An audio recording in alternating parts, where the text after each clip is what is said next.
Buen día, ¿cómo están? Bienvenidos nuevamente al curso de gastroenterología.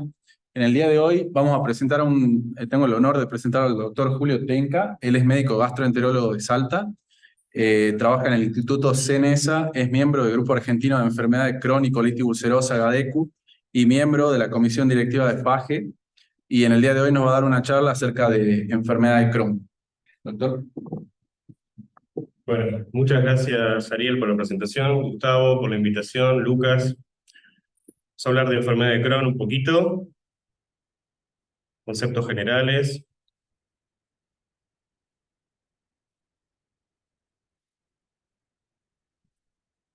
Bien, estoy acá, ¿no? Sí. Bueno, hay un montón de definiciones de enfermedad de Crohn. Yo busqué una que sea la más completa, que la define como una enfermedad crónica, progresiva e incapacitante, causada por la interacción entre factores inmunológicos, medioambientales y una respuesta inmune alterada en pacientes genéticamente susceptibles. Esta definición involucra todos los aspectos de la enfermedad de Crohn. Observada principalmente en países desarrollados, con un gran aumento últimamente en los últimos 10 años en países subdesarrollados y en América Latina, en Brasil y Argentina. La etiología es desconocida y es más frecuente en la adultez temprana. No hay predominancia sobre los sexos. Con respecto a la clínica, podemos decir que es una enfermedad que tiene síntomas heterogéneos como diarrea crónica, dolor abdominal, pérdida de peso, moco y sangre en las heces, malestar, anorexia o fiebre, y esto se da especialmente en pacientes jóvenes. Con respecto a los diagnósticos diferenciales, podemos decir que más de una vez en alguna guardia nos hemos encontrado con un cuadro supuestamente de apendicitis y resultó ser una ileitis por Crohn. Como así también, el colon irritable se enmascara con muchos de los síntomas. Y también es una enfermedad que puede tener manifestaciones extraintestinales, entre ellas, digamos, a nivel de piel, a nivel articular, ya lo vamos a ver más adelante, y pueden preceder a la clínica abdominal, y son más frecuentes estas manifestaciones cuando la enfermedad está involucrada en el colon. Aquí podemos ver algunas de las manifestaciones extraintestinales: el eritema nodoso, el pioderma gangrenoso, la colangitis esclerosante primaria, epicleritis, uveitis, úlceras orales, afectación periférica y axial como la sacroileitis, ¿sí? Y obviamente algunas de las manifestaciones que pueden ser resultado del tratamiento crónico, sobre todo con corticosteroides, como la osteoporosis, osteopenia. En aspecto general podemos decir que la afectación del intestino delgado, ¿sí? Aquellas personas que está involucrado el delgado, tienen sobre todo diarrea, dolor abdominal y síntomas generales como debilidad, pérdida de peso y falta de apetito. Y cuando la afectación es en el colon, predomina principalmente la diarrea, algunas veces con sangre. También el tipo de enfermedad va a determinar los síntomas. Los pacientes que tienen un patrón inflamatorio suelen sufrir más dolor y más diarrea, mientras que los que tienen patrón de estenosis o estrechez tienen menos dolor, más distensión y están en riesgo de desarrollar una obstrucción intestinal. En ausencia de una intervención quirúrgica, la enfermedad casi nunca se extiende en regiones del delgado que no fueron afectadas en el diagnóstico inicial, ¿sí? Al momento del diagnóstico inicial. El retraso en el diagnóstico es un problema por su clínica inespecífica y se asemeja al intestino irritable. Esto es grave, sobre todo en nuestros países, es difícil el acceso a muchos métodos complementarios. En países desarrollados es de 1 a 2 años este retraso para el Crohn, y un 20 a un 30% ya tiene complicaciones al momento del diagnóstico. Aquí llega entre 5 y 7 años el retraso. Eso obviamente aumenta el número de complicaciones y este porcentaje. Y obviamente esta demora en el diagnóstico nos hace perder la ventana terapéutica para intervenir antes de que aparezcan estas complicaciones. Con respecto al diagnóstico, no existe un gol estándar, pero tenemos la historia clínica, el examen físico, los métodos bioquímicos y radiológicos, y aquellos que son esenciales como la endoscopía y la histología. No se recomiendan los test genéticos en un principio, y hasta un 5% pasarán de Crohn a colitis ulcerosa dentro de los 5 años. Con respecto a los antecedentes al examen físico, hay que preguntar sobre el comienzo y los síntomas nocturnos, las manifestaciones extraintestinales que involucren boca, piel, ojos o articulaciones, los antecedentes de lesiones perianales, y también sobre los medicamentos, en especial los AINES, la historia de apendicectomía, hábito tabáquico, antecedentes familiares, y también el historial de gastroenteritis recientes. Con respecto al examen físico, podemos ver pacientes que pueden estar distendidos, con masas palpables, inspeccionar la zona perianal y oral, y ver si este paciente perdió peso en el último tiempo y hacerle un body mass index. Con respecto al laboratorio, tenemos que pedir un hemograma completo con plaquetas. Plaquetas no se las olviden porque es un reactante de fase aguda, estos pacientes lo tienen siempre altas. La eritrosedimentación, la PCR, la calprotectina fecal en el caso de tenerla y de disponer, toxina para Clostridium difficile y anticuerpos ANCA, ANCA-P sobre todo y ASCA.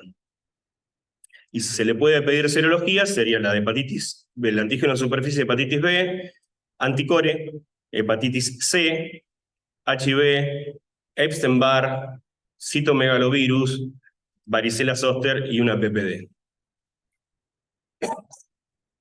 Los niveles de PCR y calprotectina son útiles para el diagnóstico y para valorar el riesgo de recaída. Los niveles altos nos indicarían actividad. Hay algunas limitaciones, sobre todo aquellos pacientes que tienen actividad por endoscopía y valores normales de PCR y calprotectina, son aquellos pacientes que tienen la enfermedad con compromiso ileal. ¿Sí? Es más difícil porque tienen marcadores normales. Con respecto a las localizaciones, las más frecuentes son la iliocolónica en un 50%, ilial pura en un 30% y colónica en un 20%. Hay muchos autores ahora que definen a la enfermedad de Crohn como una nueva clasificación, sobre todo Sambor, que es el precursor de esta clasificación, que las divide en Crohn 1 y Crohn 2, de acuerdo al compromiso de la enfermedad, porque cree que estas patologías se comportan de distintas maneras, si la afectación es en el ilion o en el colon. Es por eso que propone esta clasificación. Y con respecto a la afectación intestinal pura o ileal, se define enfermedad de Crohn intestinal extensa cuando hay una afectación intestinal mayor a 1 metro, a 100 centímetros, con una carga inflamatoria mayor y a menudo con un déficit nutricional importante. Son pacientes considerados para iniciar el top-down therapy y modificar el curso de la enfermedad, aprovechando la ventana terapéutica. Y en presencia de estenosis también hay que considerar un tratamiento conservador, como puede ser la dilatación endoscópica, estructuroplastías o resecciones limitadas, a fin de evitar el síndrome de intestino corto. Es necesaria la iliocolonoscopía con toma de biopsias del ilion y todas las partes posibles del colon, y se recomienda también hacer una endoscopía digestiva alta y estudiar el resto del tracto intestinal. ¿Qué podemos decir del Crohn a nivel general, macroscópico, que afecta casi siempre al ilion? El recto está típicamente respetado, presenta característicamente úlceras lineales, profundas, confluentes, que son las famosas úlceras serpiginosas, y a veces úlceras aftoides, que se presenta como lesiones parcheadas y la mucosa en empedrado, que puede presentar estrecheces, fístulas profundas o fisuras. Acá podemos ver una úlcera profunda en una iliocolonoscopía, las úlceras serpiginosas que hablábamos recién, la mucosa sana alrededor, ¿sí? Estenosis. Y después de tener el diagnóstico endoscópico, o creer que tenemos el diagnóstico endoscópico, hay que establecer la extensión de la enfermedad, ¿sí? Quienes nos pueden aportar como herramientas son la resonancia magnética o la TAC, que son técnicas para valorar el diagnóstico en la detección de compromiso intestinal y las lesiones penetrantes en la enfermedad de Crohn. Es por eso que la TAC y la resonancia nos permiten apreciar la extensión, las complicaciones extraluminales y la actividad de la enfermedad. Aquí podemos ver en la primera foto el patrón, el signo del peine, del mesenterio, y el engrosamiento de la pared del ilion. En la foto A también, con una estrechez en el medio, y la B se muestra el engrosamiento transmural de la mucosa, del intestino, perdón. Luego tenemos otra herramienta, que es la endocápsula, que nos sirve también para establecer la extensión. Tiene una alta sensibilidad para el diagnóstico de lesiones mucosas pequeñas, y puede ser usada también como test inicial una vez descartadas las estrecheces. Otro de los métodos que tenemos es la enteroscopía, no en todos los lugares se dispone, y puede utilizarse también para la toma de biopsias y terapéutica de estrecheces. Siempre es importante, sobre todo en esta enfermedad, si se puede contar con la endocápsula patency, que lo que va a descartar es las estrecheces, ¿sí? Para evitar que se impacte la cápsula, la endocápsula. Entonces, si se dispone del patency, se la puede dar al paciente para comprobar que el intestino está permeable, ¿sí? En las primeras dos fotos se ve que la patency está prácticamente indemne, eso quiere decir que está permeable el intestino, y en las otras dos fotos siguientes se puede ver que la patency está deformada, eso quiere decir que perdió su núcleo, su cuerpo, y eso indica de que se ha encontrado con algún grado de estrechez. Con respecto a la histología, podemos encontrar inflamación local discontinua, irregular y crónica, sobre todo con acúmulos de linfocitos y células plasmáticas. Se puede ver la irregularidad focal de las criptas, ¿sí? Están distorsionadas, ramificadas o acortadas. Los granulomas típicos en la lámina propia, no relacionados con la injuria críptica, y si en las afectaciones en el ilion se suma a todo esto una arquitectura vellocitaria irregular. Aquí se puede ver en la imagen de la izquierda los granulomas, y en la de la derecha los infiltrados inflamatorios crónicos con la irregularidad de la cripta. Hay criptas distorsionadas, no paralelas, diferentes diámetros, y con algunas lesiones quísticas, ramificadas y acortadas.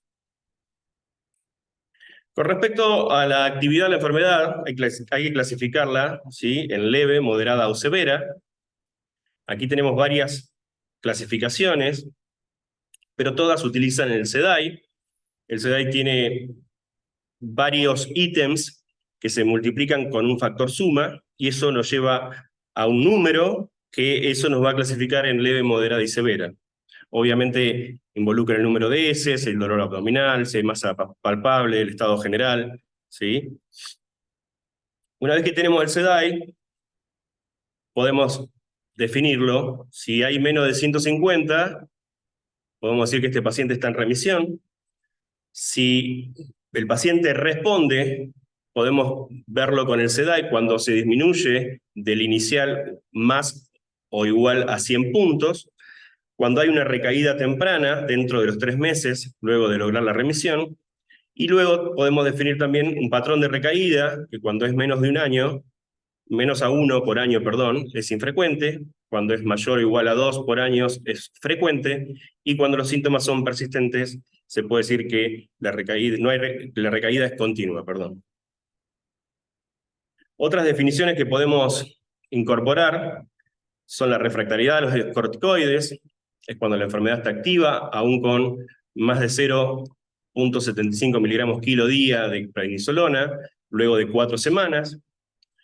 ¿Cuándo podemos decir que la enfermedad es dependiente de los corticoides? Cuando es incapaz de reducir a menos de 10 miligramos kilo de prednisolona dentro de los 3 meses de tratamiento, o cuando hay una recaída dentro de los 3 meses de suspendidos los corticoides.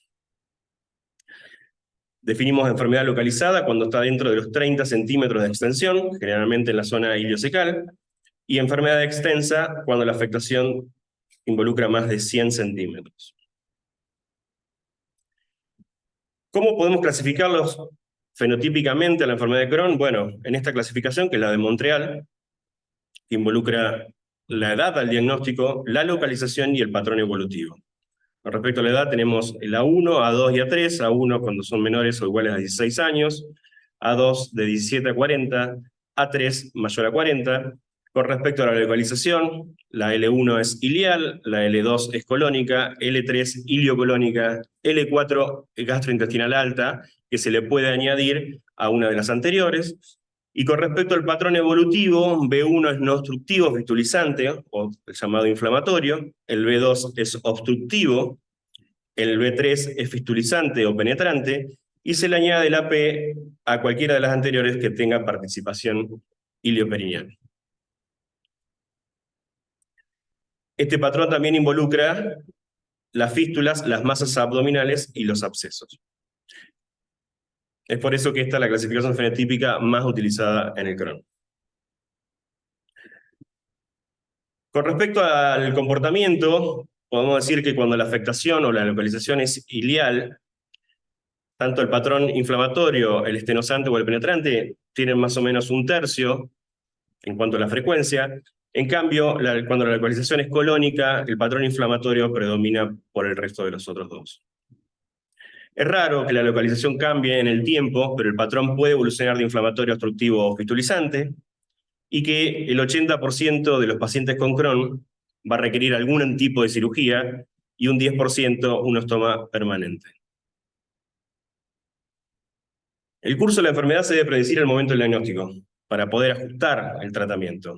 Es importante detectar a aquellos pacientes que tienen lesiones perianales, pacientes jóvenes, que tengan localización iliocolónica, que tengan necesidad de esteroides en la primera reactivación, y esto nos va a llevar a que podamos clasificar a estos pacientes como de alto riesgo de enfermedad discapacitante y de una mala evolución dentro de los 5 años luego del diagnóstico. Estos son los pacientes que con 2 o más predictores se los debe considerar para un tratamiento temprano con terapia biológica. Es por eso que hablábamos de la ventana terapéutica, ¿sí? La ventana terapéutica o ventana de oportunidad es cuando el paciente no tiene complicaciones a largo plazo y es el mejor momento para iniciar la terapia que afecte el curso de la enfermedad. Estamos hablando de inmunosupresores o biológicos. Como objetivos del tratamiento podemos decir que queremos lograr la remisión imagenológica, la clínica, la histológica, la endoscópica y el descenso de los parámetros bioquímicos. Hoy en día tenemos un nuevo objetivo, que es la remisión profunda, que no es más que la remisión clínica con la endoscópica, digamos, definiendo como remisión endoscópica úlceras menores, ausencia de úlceras menores a 5 milímetros, ¿sí? Y que hay evidencias que justamente logrando esta remisión profunda, ¿sí?, o curación mucosa, es el mejor indicador de una enfermedad sostenida controlada. Como consejos para la práctica diaria, debemos sospechar de la enfermedad de Crohn en un paciente joven con diarrea, dolor abdominal y pérdida de peso. Pedirle un laboratorio, una iliocolonoscopía y algún tipo de imagen abdominal que pueda definirlo la extensión de la enfermedad ante una alta sospecha. Clasificarlo según las características fenotípicas. Ahí vimos el CEDAI y la clasificación de Montreal. Y predecir la evolución para elegir el tratamiento adecuado para cada paciente en particular. Eso es todo, chicos.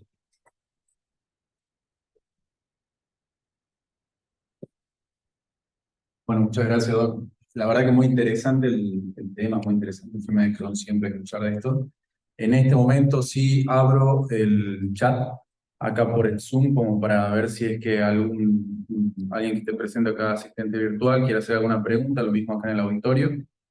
Por mi parte, Doc, preguntarle cómo estamos acá en el norte argentino, cómo está la situación en Salta, cuál es la frecuencia con la que se ve la enfermedad de Crohn y bueno, cuál es de los patrones evolutivos es más frecuente encontrar, digamos, inflamatorio, estenosante. Yo empecé hace más o menos 10 años con esto y antes prácticamente yo no veía la enfermedad de Crohn, veía un 10%. Con el paso de los años, yo no sé si no se diagnosticaban, los pacientes los operaban y no se veían más, o fallecían por complicaciones. pero últimamente la proporción mía en particular es de un 40 de Crohn, 60 de enfermedad de Crohn, de colitis ulcerosa, perdón. Y el patrón que más veo es el inflamatorio, por suerte, eh, pero dentro de las complicaciones, es decir, el patrón obstructivo o fistulizante, el patrón fistulizante creo que es el más rebelde, el que más nos desafía, el que más nos hace poner a prueba un montón de conocimientos que lo tenemos primero en la teoría, pero aplicarlo a la práctica se hace muy dificultoso. Por suerte, estos últimos años hemos conseguido que varios centros hagan enteroresonancia, que creo que es una herramienta súper útil, más que la enterotomografía, porque no se olviden que con la tomografía estos pacientes se irradian y mucho, y no necesitan una, necesitan varias, sobre todo en los controles. Entonces, la enteroresonancia para mí es una herramienta muy útil. La caprotectina todavía estamos, en pocos lugares se están haciendo. Es difícil de autorizar, cuando en realidad vale menos que un estudio, que una colonoscopía, pero bueno, las obras sociales tienen muchas trabas, muchas barreras para poder autorizarla, pero en particular es una herramienta súper útil, ¿sí? Hay que tratar de pedirla, porque no solamente muestra actividad, sino que también predice recaída. Perfecto.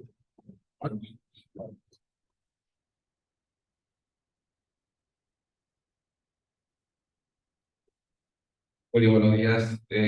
Bueno, atento a la charla, te quería hacer una consulta en base a tu experiencia. Si vos tendrías que plantear de inicio, conocer a un paciente que él debute un Crohn, ponerle que esté internado el paciente, con todas estas trabas que vos tenés, que vos me hablas de obra social, ¿cuál sería tu primer inicio de tratamiento? Si querrías ser más conservador en las líneas terapéuticas, digamos, ¿con qué empezarías? Sea antibióticos, inmunomoduladores, salicilatos, para recién escalar después en la línea de los biológicos, digamos, que es la línea un poco más amplia, digamos. ¿Cómo vos encararías a un paciente más hospitalario, digamos, que tenga el recurso de obra social?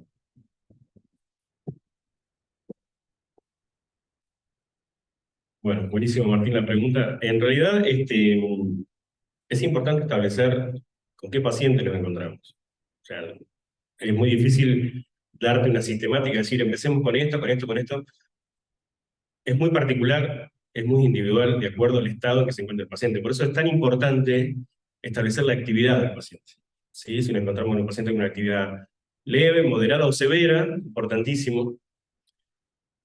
Establecer si es un paciente de riesgo, de alto riesgo de complicaciones, como lo pusimos hoy, tiene lesiones perianales, si es un paciente joven, si necesitó corticoides en su primera internación, por ejemplo, si necesitaste un Trulop en ese paciente, es muy, ¿cómo sale la palabra? Es muy probable, perdón, que ese paciente necesites iniciar una top-down therapy, que es arrancar con un biológico, ¿sí? Sobre todo para evitarle las complicaciones a futuro. Ese paciente ya perdió la ventana de oportunidad, ¿sí? Entonces hay que arrancar con un biológico, seguramente, ¿sí? Distinto es un paciente que vos los tenés en el internado, que tuvo algún tipo de dolor abdominal, que entró por un cuadro de apendicitis, supuesta apendicitis y no lo fue, que se le hicieron unas imágenes y tiene una afectación iliocecal, y que podés empezar. Aminosalicilatos es una droga que no está recomendada en el Crohn por los expertos, pero que hay muchos pacientes que responden, ¿sí? Dosis baja de corticoides, podría empezar con ese paciente, e iniciar obviamente el checklist, y mientras, digamos, el checklist esté hecho, los aminosalicilalatos y dosis baja de corticoides creo que es una buena herramienta. Después, si ese paciente sigue leve o que no nos apura, digamos, inmunosupresores para poder sacarle los corticoides. Antibióticos, si tienen afectación perianal, por sobre todas las cosas. La dosis que se está usando, no acá, afuera, es de 250 miligramos cada 8 horas. ¿Sí? Se sabe que con esa dosis las complicaciones por antibióticos, la intolerancia por antibióticos es mucho menor. Y hay cierto grado de respuestas con los antibióticos con afectación endoluminal, pero la indicación es sobre todo con afectación perianal, los antibióticos, ¿sí? Y bueno, como te decía, si el paciente no mejora, iniciar cuanto antes trámites ustedes en el ámbito hospitalario por ministerio, primero de provincia, y si provincia no lo acepta, ir a nación, para buscarle el mejor biológico para ese paciente, ¿sí? Sabemos que hay características particulares de cada paciente que le asientan o no a un biológico por encima de otro, ¿sí? Pacientes ancianos, pacientes que han tenido antecedentes oncológicos, tratar de evitar los anti-TNFs, ¿sí? Sabemos que también no solamente las obras sociales, sino el ministerio tienen como primera línea los anti-TNF, ¿sí? Más allá de la indicación o no, el médico tendría que imponerse en cuanto a la indicación, ¿sí? Tratar de rechazarlo si el paciente no es candidato por un anti-TNF, porque las complicaciones aparecen y son muchas, y tenemos que obviamente pensar en el paciente más que nada. Espero haberte contestado.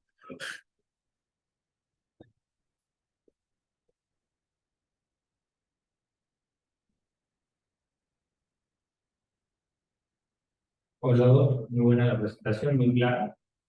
Hacerte dos consultas, la primera en base al diagnóstico inicial, creo que acá en el hospital, y creo que a la mayoría le pasa lo mismo que en Salta, hay muchas etiologías que tienen una causa muy similar en cuanto a la clínica y en cuanto a la endoscopía en ambas, y en Salta principalmente la tuberculosis. Entonces creo que cuando hablas del checklist, creo que es importante descartar un montón. Acá por ahí en el hospital termina siendo la enfermedad de Crohn un diagnóstico de exclusión de un montón de otras. Entonces, a la hora de, muchas veces el paciente te apura a la hora de tener un tratamiento, entonces por ahí un poco preguntarte cómo encarar eso, si bien con relación con un checklist. Y la segunda pregunta en base al seguimiento, si pensás que a futuro la revisión histológica y no solo la clínica endoscópica, pensás que te podría generar una ayuda en cuanto al seguimiento y tratamiento, o si la histología pensás que podría llegar a confundirte en el seguimiento del paciente. Gracias.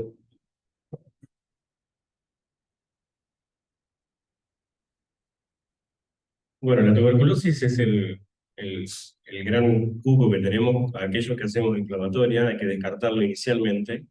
Obviamente PPD, ¿sí? Obviamente si se puede hacer una ilioscopía, es decir, depende si la afectación es ilial, supongamos que es ilial, tratar de llegar a la zona, biopsiar, pero no solo biopsiar, sino también sacar muestra para cultivo de barro, ¿sí? Y sepan que el cultivo de barro no va en formol, va en fisiológico, si no se pierde la muestra. O sea, las patólogas viven diciendo que las muestras para bar no van en formol, o sea, es fundamental eso, chicos, tener 2 frasquitos de formol y un frasquito en fisiológico. El diagnóstico histológico es fundamental, como decías vos, sirve como seguimiento, sí, obviamente es el objetivo, la revisión mucosa, ¿sí? La curación mucosa. Entonces, a mí en particular, las biopsias que le puedo hacer cada vez que le hago un control endoscópico me sirven de mucho, sobre todo para desescalar el tratamiento. Nada, no tirarle con una bazooka un pajarito, digamos, ¿sí? Tratar de que sea acorde a el momento de cada paciente, el tratamiento, ¿sí? Ni más ni menos, el que merezca el paciente.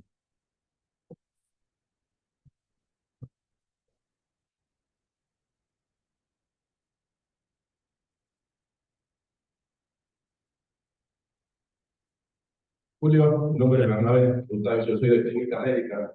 Muy buena la charla. Un aporte, nada más un pequeño aporte en lo que es manifestaciones dermatológicas, enfermedades inflamatorias intestinales. Hasta un 15% los pacientes con enfermedad inflamatoria intestinal la pueden tener. Recordar que el eritema nodoso es la principal manifestación del Crohn y el pioderma gangrenosо, la colitis ulcerosa. Hay gran diferencia entre ambas. y acordarnos de los piodermas, periostomas, que es algo muy típico, digamos, en estos pacientes que terminan con operaciones y alrededor de los ostomas empieza por el fenómeno de patencia a producirse un tipo muy especial, específico de pioderma gangrenoso. Después, acordarse de la hidrosaeritis supurativa, que hasta en un 15% de los pacientes con enfermedad inflamatoria lo pueden tener, y son lesiones tipo nódulos, quísticas, se epileriza la piel en la axila, en ingle, en región submamaria, y por ahí empiezan con forúnculo antibiótico y termina siendo una enfermedad inflamatoria crónica que hoy en día está en la adalimumab, mira, el que la FDA autorizó para el tratamiento de esa patología, que coexiste en muchos casos. Entonces, todo esto no es que ahora me puse a leer, fue porque justo la semana pasada hablamos en la SAM de Buenos Aires de este tema. Entonces, creo que justo a propósito de lo que charlamos, que se le da muchísima trascendencia, y lo que siempre hablamos es de frenar o que alguien, en estos casos, corte la inercia con la que vienen muchísimos pacientes de, por ejemplo, el eritema nodoso, que viene titulado como infección de piel y parte blanda. 5 ciclos de antibióticos. No es una infección de piel y parte blanda. Termina en una biopsia y en una paniculitis, que era el eritema nodoso.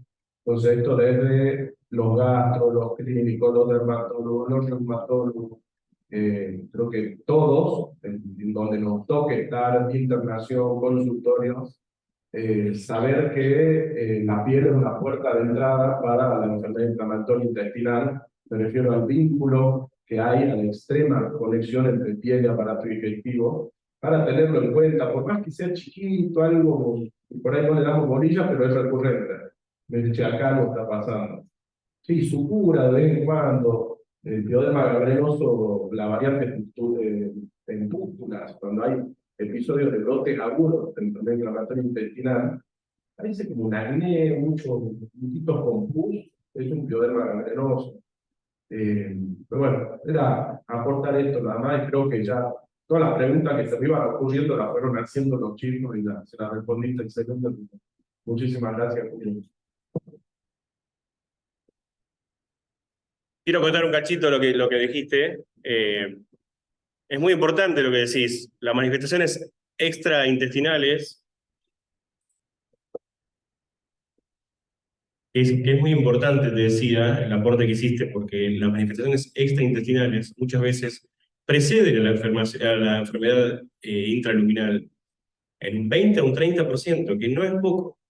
Es decir, si vos sabés detectar una manifestación extraintestinal en un paciente, en un potencial paciente con Crohn o colitis ulcerosa, te va a ser mucho más fácil el diagnóstico. O sea, que me parece muy importante el aporte que hiciste.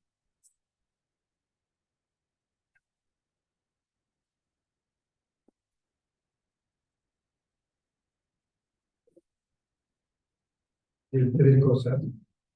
Agradecerte muy especialmente que nos acompañes, fundamental, sobre todo porque acá hay chicos que recién empiezan, y es importantísimo que reciban y que vean que la medicina es formación, educación.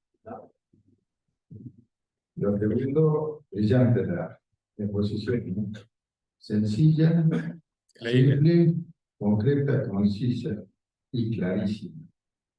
Y lo tercero, en tu experiencia personal, para nosotros sí es un gran problema el tema tuberculosis. En tu experiencia, después de hacer la pesquisa, ¿vos has notado que existe un mayor diagnóstico de tuberculosis cuando buscas esto? Eso en primer lugar. Y segundo, ¿qué rol te ocupa en tu esquema diagnóstico la seriada gastroduodenal intestinal, ya que la posibilidad de la cápsula se nos maneja un poquito, no solo en la parte pública, en la parte privada también?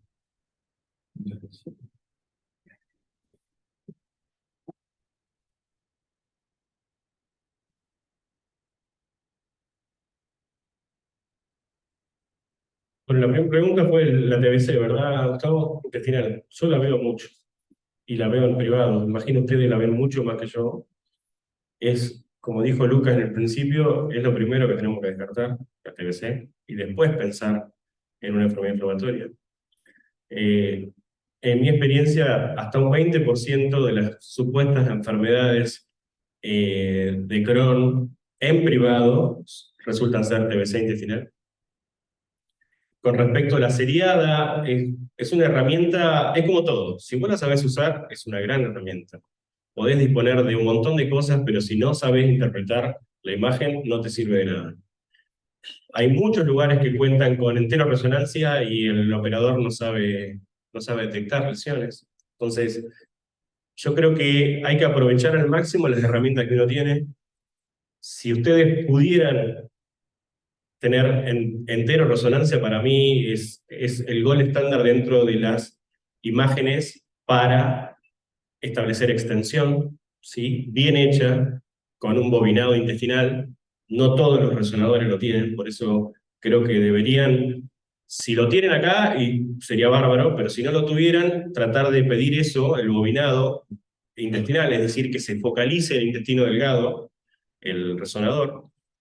Y a mí, en particular, me aporta sobre todo la extensión, ¿sí? Saber de qué estamos hablando. Si hay una estenosis, de cuánto es, si es factible de una tricturoplastía, si se puede llegar, si se puede dilatar, si creo que va a responder o no a los biológicos, si el componente es, por sobre todas cosas, inflamatorio o es fibrosante.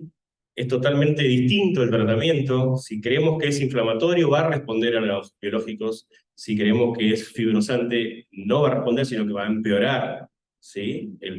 La terapéutica. O sea, el paciente va a empeorar con los biológicos.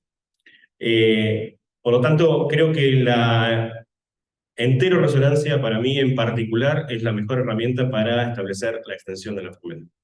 ¿Sí? Bueno, una última pregunta. ¿Con qué habitualidad o bueno, con qué frecuencia se ve que los pacientes con la enfermedad de Crohn requieren del uso de biológicos? Y los pacientes que tienen biológicos, más o menos cada cuánto se ve, o si es que es frecuente o no, que cambien, o que requieran el cambio biológico para el control de su enfermedad. Bueno, el uso de biológico últimamente, por un poco de presión de la industria, por un mayor conocimiento del producto, por una pérdida de miedo a la utilización del producto, obviamente está en alza. Insisto, no utilizar en pacientes que no lo merecen, porque las complicaciones no son gratis, las complicaciones son muchas y son graves, con riesgo de vida incluso. Por lo tanto, tenemos que seleccionar el candidato ideal para recibir el corticoide. Está muy sobreindicado, hay que reconocerlo. Pero tenemos que también reconocer que muchas veces el paciente lo amerita y las obras sociales están tan cansadas de que se sobreindique que aquel que lo merece no lo recibe. Entonces, hay que saber usar adecuadamente estas drogas, ya que son caras primero, para poder acceder, y como te dije anteriormente, tienen muchas complicaciones, el uso sobre indebido. Con respecto a la frecuencia, y yo te diría que mis pacientes entre un 20 y un 30% tienen. Ojo, yo recibo pacientes que lo han visto como ocurre con Rubén, con Martín, no sé, no está, Fernanda. Son pacientes que por ahí lo atendió otro gastroenterólogo o un clínico y ya, digamos, perdió la ventana de oportunidad. Por lo tanto, necesitamos escalar el tratamiento. Entonces, no es que sobreindicamos biológicos, sino que agarramos pacientes que ya están avanzados en la enfermedad. Entonces, la indicación muchas veces de biológico es inminente. Bueno, muchísimas gracias, Doc. No sé si hay alguna pregunta más acá, no veo ninguna otra. A ver, no sé si acá hay un comentario. Muy buena la charla. En caso de inicio de tratamiento biológico y abandono por diferentes cuestiones, ¿cómo seguiría el tratamiento con biológicos? ¿Se inicia desde cero o continúa con terapeuta? Bueno, los que pudieron acceder el viernes a la charla de de estelar ustekinumab, pudimos ver que en el Crohn, el ustekinumab tiene una ventaja. Una vez que se pierde, digamos, la terapéutica porque la obra social no lo autorizó más, o que el paciente se cansó y perdió adherencia, el ustekinumab subcutáneo se puede reiniciar cada 8 semanas, que es la optimización del tratamiento, con una dosis de 90 miligramos subcutáneos.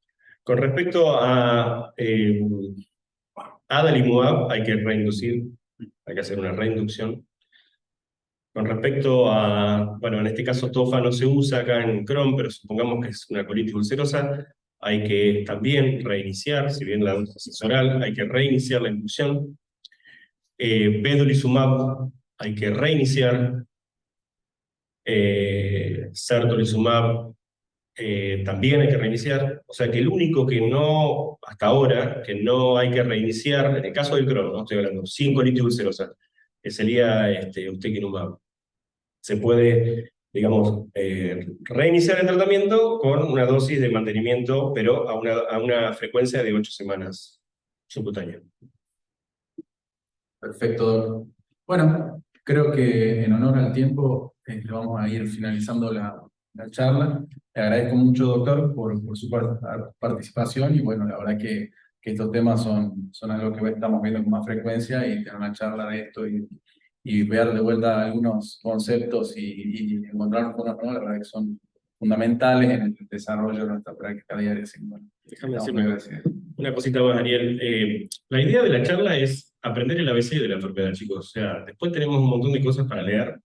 Artículos salen todos los días, 20 artículos de crónico, colitis ulcerosa, pero si no sabemos esto, el ABC, que es encontrarlo con un paciente, diagnosticarlo, saber los síntomas, clasificarlo de acuerdo a la actividad, clasificarlo en cuanto a la extensión, y después establecer los criterios de gravedad para cada paciente para saber qué terapéutica tenemos que darle a cada paciente.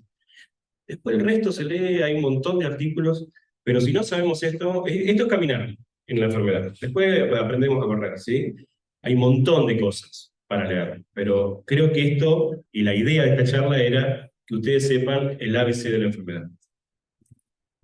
Muchas gracias, doctor. Bueno.